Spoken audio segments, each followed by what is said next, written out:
experta en identidad digital. También está vinculada al proyecto y al consorcio EPSINE, con lo cual es un lujo tener además a Pilar en este evento. Vamos a dar también paso a Ignacio Lamillo, doctor en Derecho por la Universidad de Murcia. Nacho es un referente en el ámbito de la administración electrónica y el derecho de las TIC y tiene una visión, este es mi punto de vista, totalmente legal pero práctica de los temas.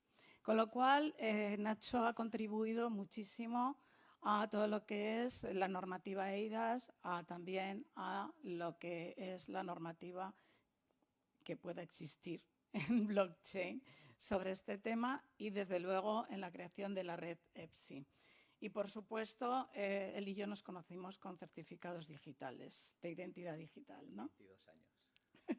No lo digas.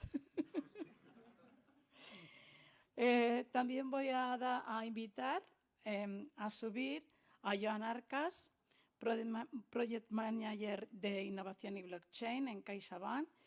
Él, Joan, viene representando a Dalion. Sí. Dalion es un consorcio que es colaborativo y multisectorial, cuyo objetivo es prestar un servicio de identidad descentralizada que facilite a los usuarios un control completo de sus datos personales en entornos seguros y confiables.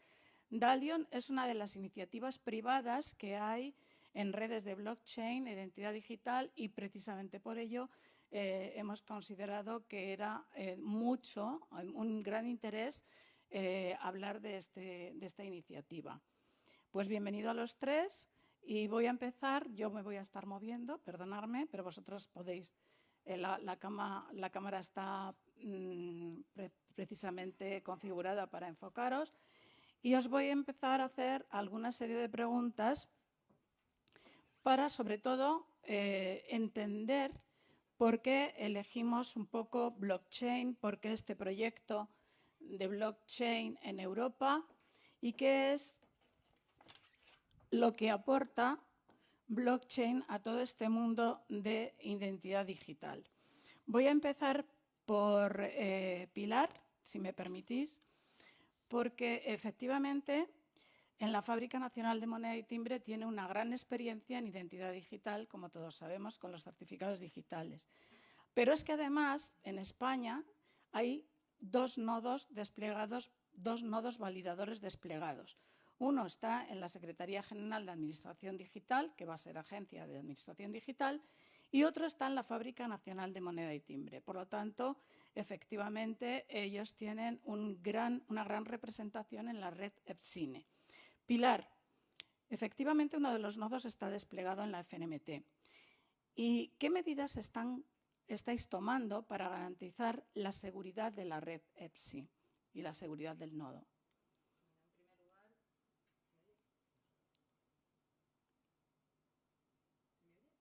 No, Ahora. Vale, en primer lugar, quería agradecer a Montaña y a Santiago la invitación a la Fábrica Nacional de Moneda y Timbre para participar en el evento de hoy.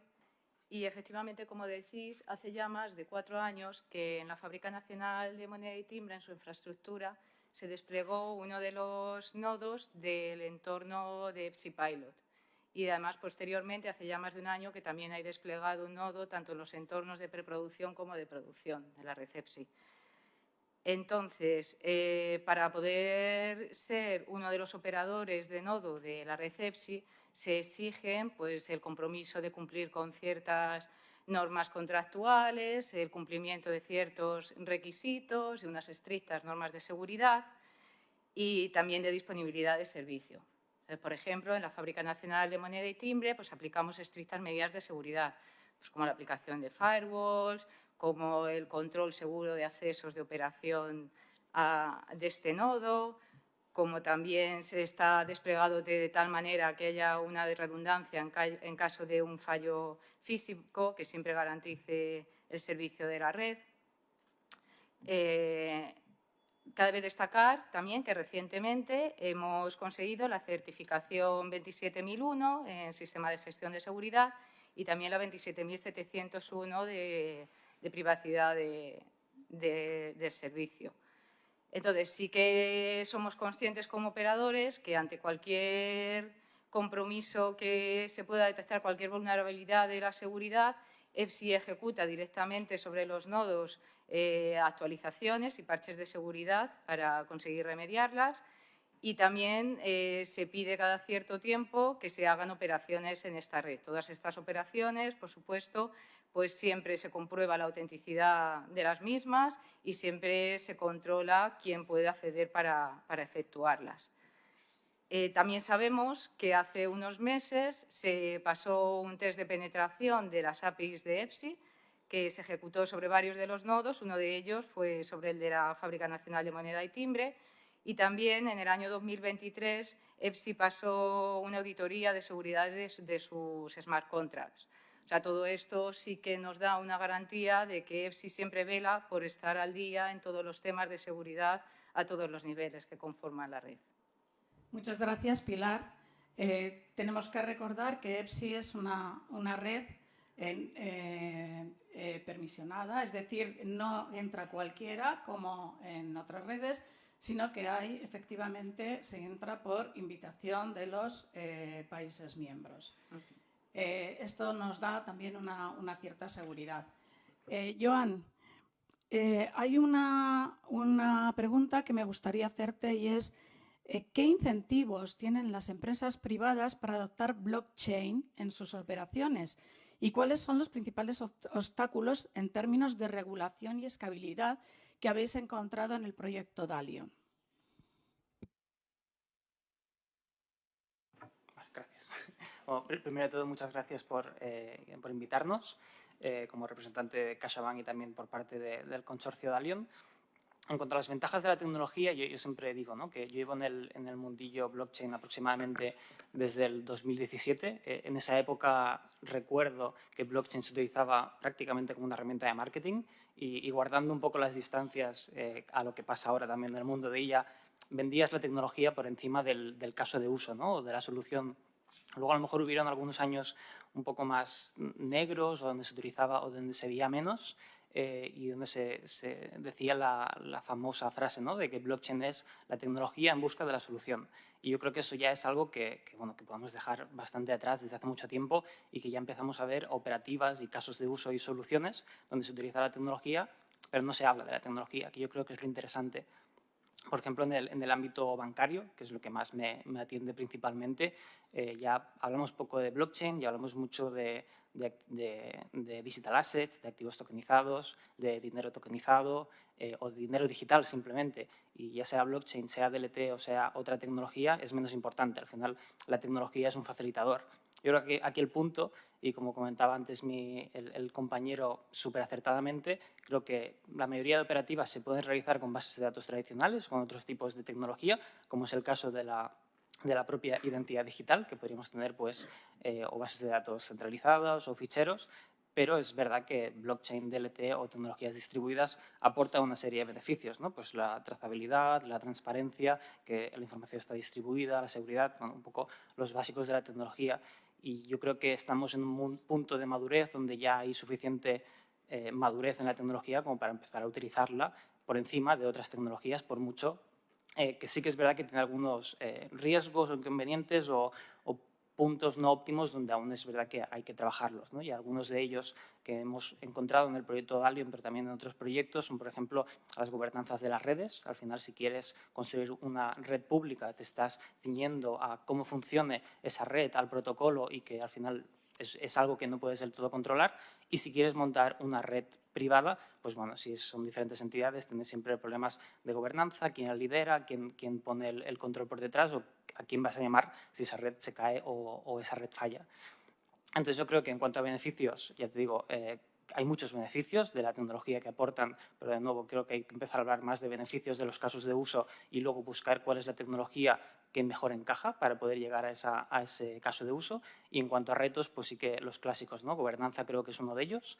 escalabilidad en ciertos casos de uso también creo que es un gran reto. Y luego, dependiendo de casos más concretos, pues tenemos temas de privacidad de los datos, etcétera. Pero bueno, yo creo que todos son solucionables conjuntamente con otras tecnologías, ¿no? Tecnologías más de tipo Zero Knowledge Proof o incluso tecnologías de IA que puedan aportar pues, algún tipo de valor añadido a las redes. Muchas gracias. Has hablado de 3 características importantes de lo que es una infraestructura de blockchain: la trazabilidad, la confiabilidad y, efectivamente, también la seguridad, ¿no? en la información. Has hablado también de una de las cosas que se habla como problemas, pero precisamente esa es la pregunta que voy a hacer a Ignacio, porque no es tanto problema. Y, Ignacio, lo que yo te voy a preguntar es cómo se alinea EPSI con las principales normativas europeas sobre protección de datos y, en concreto, sobre el Reglamento General de Protección de Datos. Buenos días. Bueno, viendo la pregunta, no sé si debería dar las gracias por haber sido invitado o no, pero bueno, algo diré. Eso es una broma, estoy encantado de venir. Además, en mi rol dentro del proyecto EPSINE, precisamente asumo tareas relativas a la gobernanza de asuntos jurídicos, más orientados a la futura cualificación del Ledger. Pero bueno, efectivamente el tema de protección de datos es bastante complicado, porque ciertamente si tú partes de que tienes un libro mayor en el que vas acumulando información que supuestamente no puedes borrar, pues parece que aparece una incompatibilidad intrínseca con la Ley de Protección de Datos, que ¿no? nos dice a los ciudadanos de la Unión Europea y también a los que no son de la Unión Europea, pero tienen la suerte de vivir bajo nuestros marcos de gobernanza, que tienen autodeterminación informativa. Que, por cierto, es la principal diferencia que tenemos con Estados Unidos. En Estados Unidos tú divulgas la información, pierdes el control sobre la información. En la Unión Europea insistimos en que, aunque divulgues la información, sigues teniendo el control a determinar, ¿no?, el uso de esa información. Y eso ha generado este dilema. Es verdad, de todas formas, que es un problema que se puede resolver desde el punto de vista tecnológico siempre y cuando haya una adecuada gobernanza. Y aquí hay una apreciación que me gustaría realizar.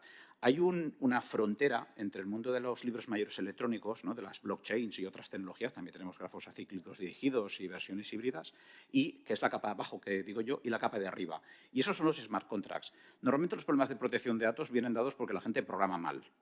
De hecho, todos los problemas de ciberseguridad vienen dados esencialmente porque la gente programa mal. Y eso lo sabemos, y a pesar de que intentamos esforzarnos para que la gente programe bien, pues no es fácil porque no tenemos un estatuto jurídico potente para sancionar a quien programa mal. De hecho, eso con la Product Liability Directive lo estamos intentando cambiar, incluido inteligencia artificial, lo cual es buena noticia, pero nos afecta. ¿Y cómo nos afecta? Pues nos afecta básicamente porque si tú tienes una infraestructura basada en blockchain, como permitas a la gente que despliegue cualquier smart contract que no haya supervisado, asumes una posición de exposición de riesgo muy importante. A saber, que si en el smart contract ha escrito cualquier barbaridad, particularmente con respecto a cualquier política, a cualquier persona de visión política, ¿no?, sea pública, sea privada, vas a ser presionado para retirar los contenidos. No bajo la normativa de blockchain, ni bancaria, ni nada parecido, sino bajo la normativa del Reglamento de Servicios Digitales, que te hace responsable como intermediario desde que tienes conocimiento de contenidos ilegales y no los retiras. ¿Eso qué significa? Pues básicamente que vamos a ver blockchains que en su marco de gobernanza van a controlar férreamente quién puede hacer deployment de smart contracts, incluso qué tipo de smart contracts. Y aquí es donde realmente podemos poner controles de protección de datos. Joan ha mencionado sucintamente las Zero Knowledge Proof.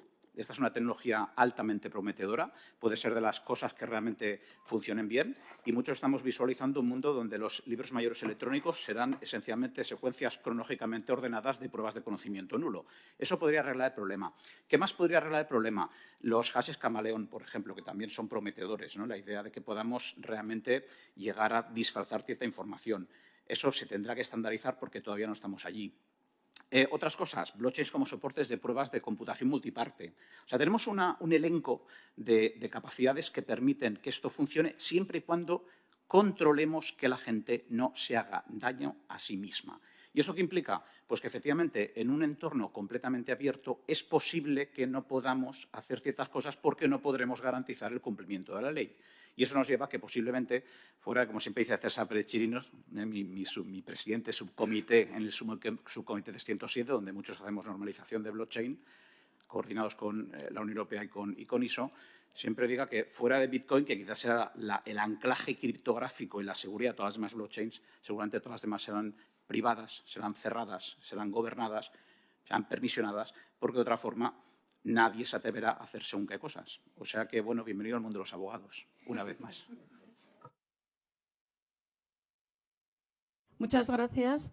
Y te voy a hacer una pregunta a ti, Pilar. Se ha hablado de José Manuel, también ha citado un poco una de las cosas que se están haciendo ahora, que es el EUDI Wallet. ¿Qué papel podría tener EPSI dentro del ecosistema de la futura EUDI Wallet? Vale, pues a pesar de que tal y como se está marcando en los actos de ejecución del reglamento IDES 2, parece que sí que todo el registro de las listas de confianza de los emisores de las credenciales de identidad, tanto como los emisores de las credenciales de atributos cualificadas, va a estar formado por una estructura PKI. Sí que queda un amplio abanico para la definición de todas las listas para los emisores de credenciales de atributos no cualificados, donde sí que EPSI puede jugar un papel fundamental y aportar un valor añadido, especialmente en todos aquellos casos de uso en los que se observa que hace falta una mayor granularidad a la hora de definir todo el marco de gobernanza, toda la parte de acreditación de los actores del ecosistema, en el que es fundamental separar toda la parte de identificación y autenticación de la parte de autorización. También da un valor añadido en aquellos casos de uso que tienen unas especificaciones de un ciclo de vida pues, que sea de larga duración. EPSI ya hemos visto que aporta un salvado a lo largo del tiempo de la información con una inmutabilidad y también aporta un valor en cuanto a escalabilidad de los casos de uso. Entonces, podemos aprovechar EPSI tanto desde el punto de vista de infraestructura, ya hemos visto los grandes valores que aporta esta red en temas de seguridad, en temas de transparencia, de inmutabilidad, de no repudio. En definitiva, establece esa red de confianza que es necesaria en un ecosistema de cartera, pero también desde el punto de vista de servicios de EPSI. EPSI ya tiene integrado ese modelo de acreditación de credenciales verificables que se está queriendo implantar y ya está probado su uso y su efectividad. Incluso podríamos llegar a decir, bueno, EPSI ya tiene definido unos test para garantizar el buen funcionamiento de las carteras. Bueno, pues podríamos usar esos test como base para la definición de los test funcionales de las futuras carteras digitales. También sabemos otras grandes ventajas del uso de esta tecnología, por ejemplo, a la hora de querer validar el estado de las credenciales. EPSI ofrece un mecanismo para poder comprobar si estas credenciales están revocadas o no, sin la necesidad de tener que hacer una consulta directa al emisor. O sea, podemos totalmente desacoplar la parte de emisión de la parte de verificación. El emisor nunca sería consciente de en qué momento los usuarios están utilizando esas credenciales, con quién y para qué. Esto es fundamental. Entonces, pues resumiendo, EPSI siempre podrá aportar un valor añadido a todo el modelo que se está formando ahora mismo. Joan, hay una cosa que a mí me interesa y yo creo que al resto también. El proyecto Dalion está formado, el consorcio Dalion está formado por la banca, por energéticas, por operadores, etcétera, y es un consorcio realmente importante donde a las GAT nos habéis invitado a ser observadores. Por eso sabemos que es un consorcio importante y estáis haciendo una labor. Ahora bien, una labor importante, pero ahora bien, ¿tú cómo ves la interoperabilidad entre las redes privadas y la red EPSI? O dicho de otra manera, ¿qué os puede aportar la red EPSI a vuestro proyecto o a vuestro ecosistema? Perfecto. pues al final, por dar un poco de contexto también sobre el proyecto, Dalion es un proyecto que nace creo que en 2018, 2019, y aquí está Carlos y otros participantes del consorcio, cuando ni siquiera se hablaba de eIDAS 2 y el modelo de identidad digital soberana era un modelo totalmente teórico, podría decir, ¿no? Había alguna implementación como la StraID o incluso en redes públicas tipo UPort en Ethereum, pero era un modelo muy, muy teórico. Entonces, el proyecto nació justamente con la idea de crear un marco técnico o un marco de práctica y de aprendizaje para ver cómo se podía implementar a la práctica pues ese modelo de identidad digital soberana, previo de nuevo a eIDAS 2, y sobre todo enfocado a cómo las entidades privadas podíamos llegar a integrarlo en nuestros sistemas, ¿no? Que es uno de los retos, yo creo, más complejos que teníamos por aquel entonces y que seguimos teniendo. A lo largo de estos años ha habido mucho aprendizaje, ha habido desarrollo de diferentes componentes de software, hemos pasado por el sandbox regulatorio, y por el medio es verdad que nos encontramos con eIDAS 2, ¿no? Y yo creo que uno de los principales retos que teníamos a nivel de consorcio al principio de todo era el fomentar el uso de la tecnología, ¿no? O del modelo de identidad.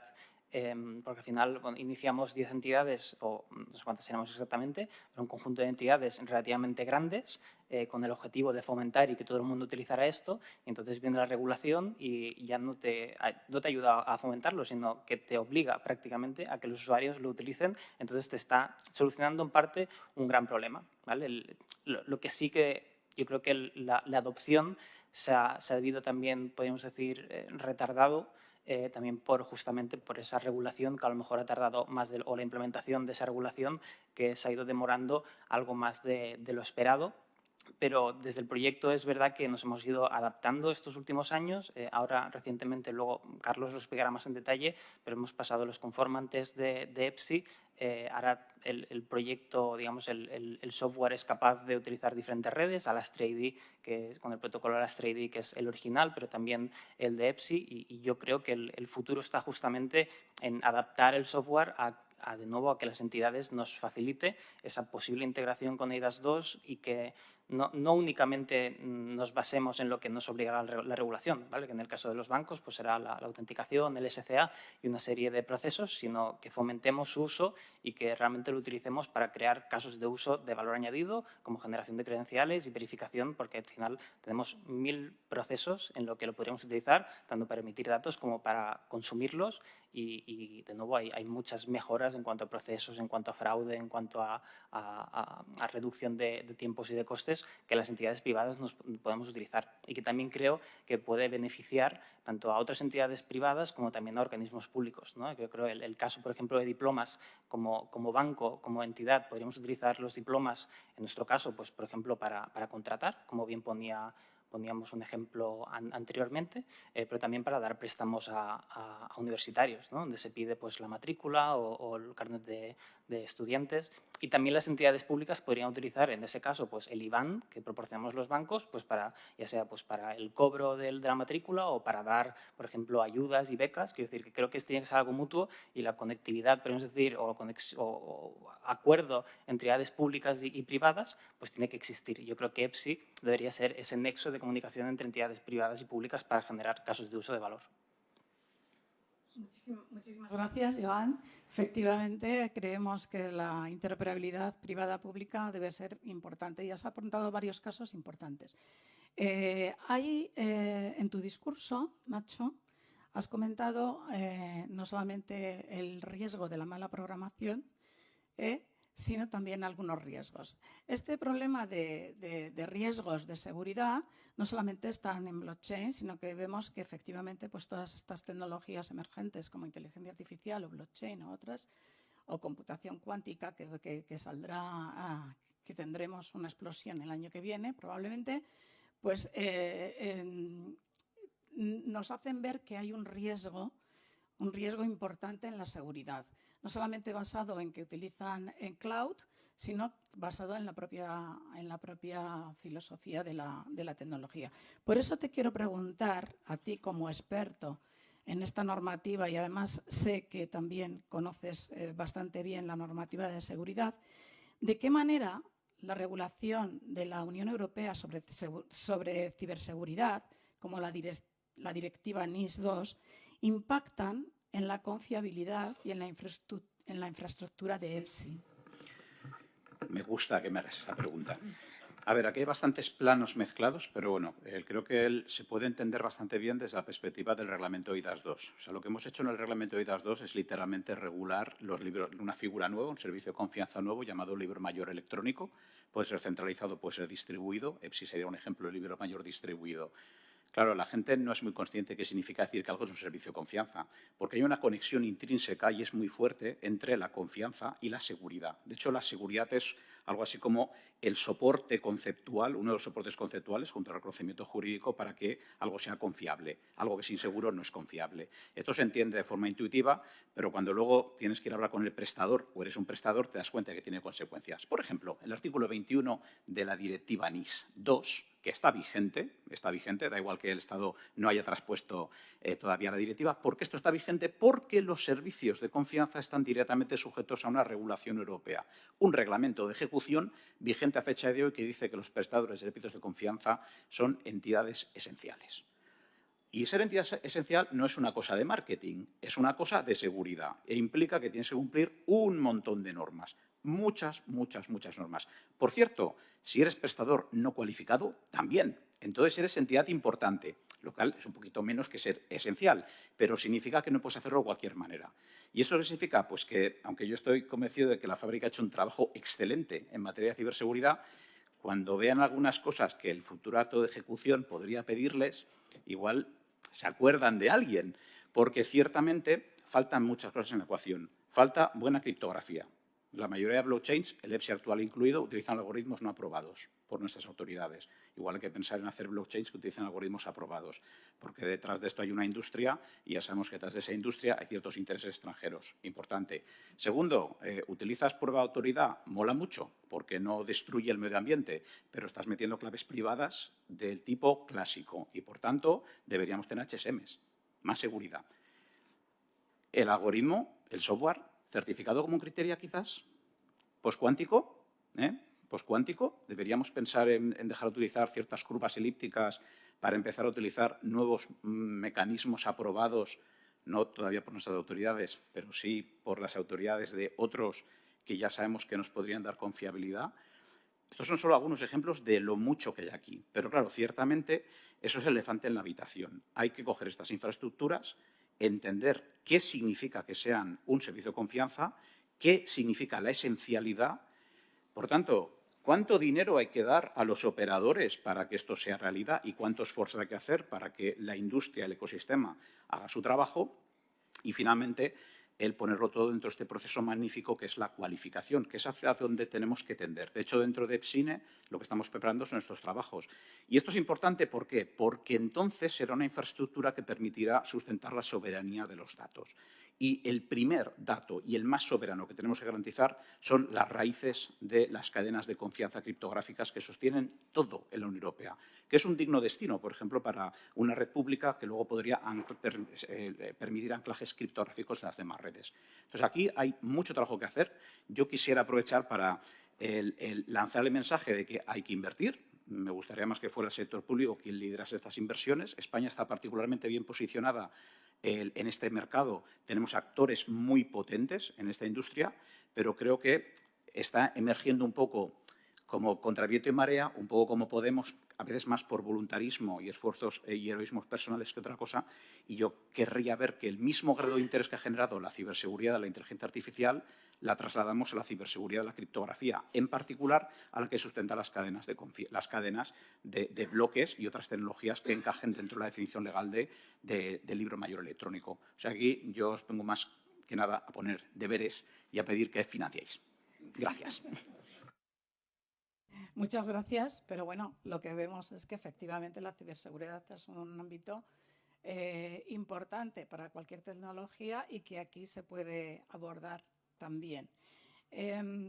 Pilar, ¿qué papel puede jugar EPSI en el pilotaje de los grandes consorcios europeos? Bueno, pues la finalidad que hay ahora mismo en los grandes consorcios europeos de pilotaje, en los LSPs, pues es ayudar a crear un ecosistema digital europeo más robusto, seguro, eficiente y que sea interoperable. Así facilitar la transformación digital y establecer unas tecnologías avanzadas en toda Europa. Pues el Programa de Europa Digital financia proyectos basados en tecnología blockchain como EPSI. Entre ellos están pues, EPSINE y EPSI Vector, en los que también están financiados parcialmente por EPSI. En estos, pues claramente está definido que en ellos se va a aprobar y mejorar EPSI, ¿no? Pero es que ya no es solo eso, sino que además hay otros grandes consorcios como DC4U, donde también se está pilotando y probando el gran uso que puede tener EPSI. Aquí, tal y como he comentado anteriormente, tenemos el caso, por ejemplo, de un caso de uso tan especial como es el de educación a nivel transfronterizo, además, en el que sí se precisa de ese nivel de granularidad en la definición del modelo de gobernanza, en el que sí que hay que tratar bien todo el ciclo de vida, hay que comprobar a largo plazo la validez de todas las credenciales. Además, hay que, por supuesto, garantizar esa separación entre la emisión, entre la verificación, en la que, en definitiva, se necesita establecer esa red de alta confianza y seguridad que da EPSI. Además, bueno, en este caso de unos grandes pilotajes con un gran número de usuarios, con un gran número de transacciones, pues es necesario un sistema resiliente, un sistema que sea escalable como es EPSI. Y, bueno, pues se está dando un valor y se está comprobando su utilidad para su implementación. Muchas gracias. Os quiero decir que a partir de ahora vamos a admitir preguntas de la sala y también algunas preguntas que están en el chat de YouTube.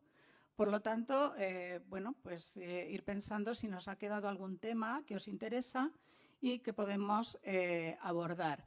Hay un tema que yo creo que sí que es interesante para Joan, que es de qué manera nuestro consorcio EPSINE o incluso lo que es el proyecto EPSI puede reforzar o puede ayudar a esas transacciones comerciales, a reforzar la trazabilidad, la confianza, la seguridad, la escalabilidad, todas esas características que necesitáis. Y lo pregunto por una razón.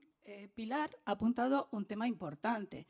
Red EPSINE, Red EPSI y el consorcio EPSINE para la creación de la red se fundamenta sobre todo en servicios transfronterizos, es decir, en en dar servicios al ciudadano que puede moverse por toda Europa y está en todos los países. No es un tema solo a nivel nacional. Y claro, creo yo que este proyecto de EPSI tampoco tiene la vocación exclusiva de ser público, es decir, no interactuar con el sector privado, sobre todo porque, bueno, hay servicios que van directos a las empresas y también hay una posibilidad de transacciones comerciales. Por eso esta pregunta, ¿qué podemos aportar desde EPSI a las transacciones comerciales en vuestro caso, en el proyecto que estáis pilotando? Pues bueno, desde el punto de vista de diferentes tendencias, ¿no? Arquitecturas de redes. ¿Qué nos pedirías? ¿Qué os pediría? Pues lo que comentaba, ¿no? Al final yo creo que hay dos grandes tendencias en cuanto a arquitecturas y una es la clásica de, bueno, lo que llamamos un Unified Ledger, ¿no? Tengo todos diferentes casos de uso, diferentes sectores, todo metido dentro de una misma red, ¿no? Que es lo que pasa con Ethereum o lo que pasa con algunos consorcios.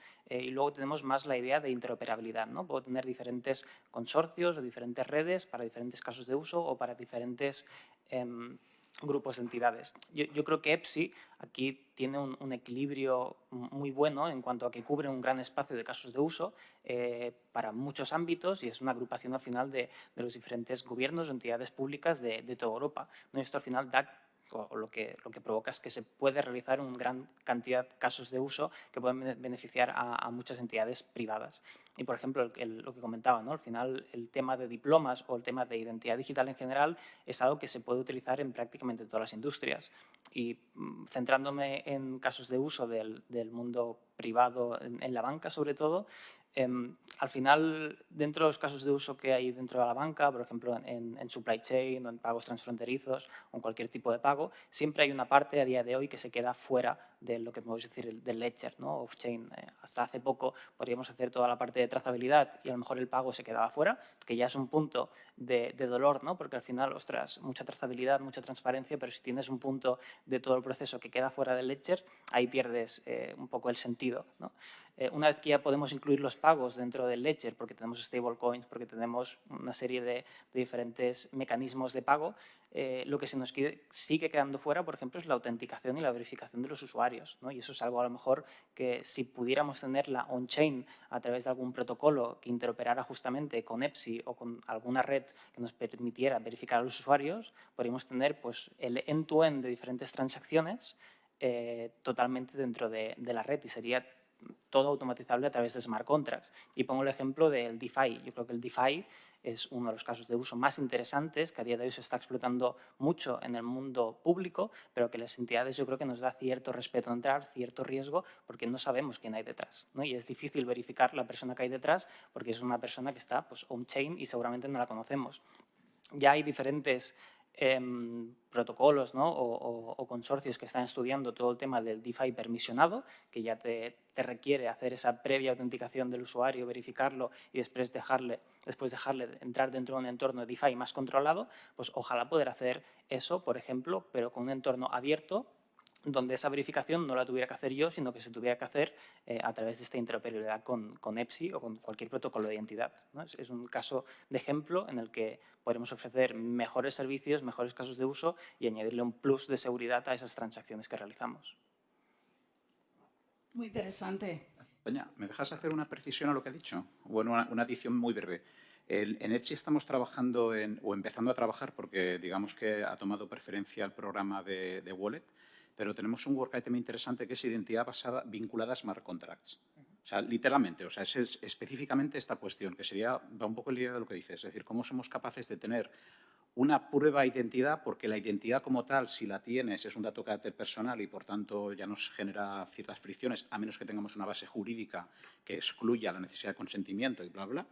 Y ahí, por ejemplo, si tenéis interés, yo os sugeriría que contactarais porque puede ser interesante que haya gente que realmente tenga estas necesidades, porque a veces en Etsy están los expertos y, en fin, van inventando sobre la marcha cosas que a veces no tienen mucho que ver con la realidad. Entonces, ahí yo creo que es interesante que miréis a la parte de normalización.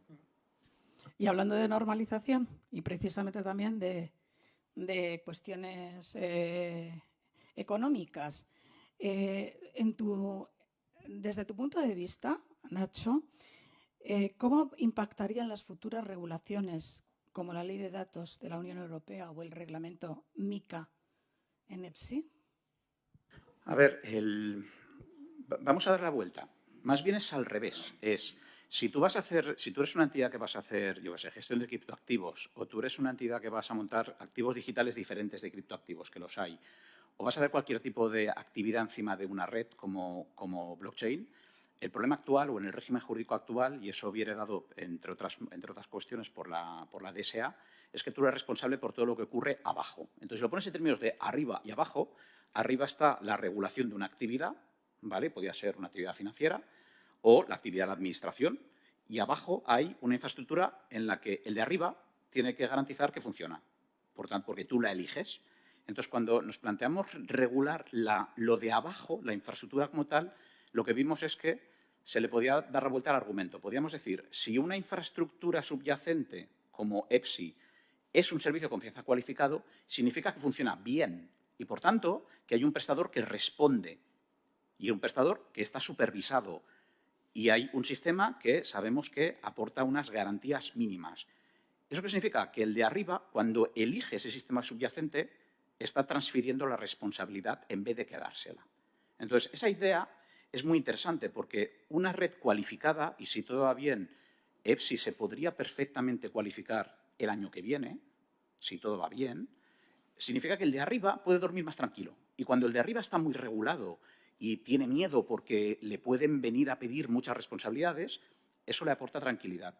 Entonces, yo creo que más que el modelo actual, donde los requisitos de esas actividades de arriba acaban permeando hacia abajo, porque las tienes que transferir, lo que pasa es al revés. Vamos a decir, tenemos una red que sabemos que funciona bien porque hace esta secuencia cronológica ordenada única y la hace bajo la responsabilidad de un prestador y, por tanto, quien decida usarlo, esa parte puede quitarla de su radar, sabe que no va a tener problemas y, por tanto, si es una actividad altamente regulada, cuando vaya a hablar con el supervisor, le va a decir, oye, yo estoy trabajando encima de un ledger cualificado y, por tanto, esta parte ya sabes que está bien porque ya está en la lista de confianza del prestador y, por tanto, ya no va conmigo. El responsable es el de abajo. ¿Qué quedaría en medio? Lo que dije antes, los smart contracts. El de abajo posiblemente te dirá, según qué smart contracts quieras meter, igual te hago un libro específico para este caso de uso. Y esto, ojo, porque puede ser unos debates interesantes de Europeum EDIC. ¿Europeum EDIC debería tener un super libro mayor electrónico para todo? ¿O sería más razonable que fuera una máquina de producción de libros pequeños para casos en concreto?